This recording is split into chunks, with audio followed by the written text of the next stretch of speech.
पिंपरी चिंचवड महापालिकेच्या स्थापत्य विभागाने शहरातील पदपथ आणि सायकल ट्रॅक हे अर्बन स्ट्रीट डिझाईननुसार विकसित केले आहेत. त्या पदपथ आणि सायकल ट्रॅकवर लाखो रुपये नव्हे तर करोड रुपये खर्च केला आहे.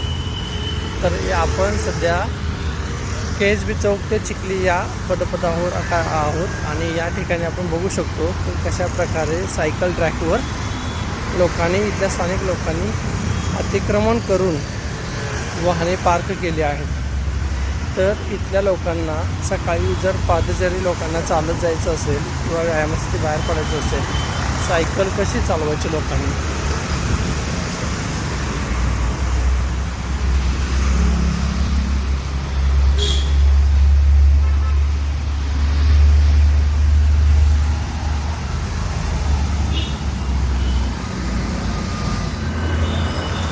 पदपथावर अशा प्रकारे शाहूनगरमध्ये लोकांनी अतिक्रमण करत गाड्या पार्क केल्या आहेत.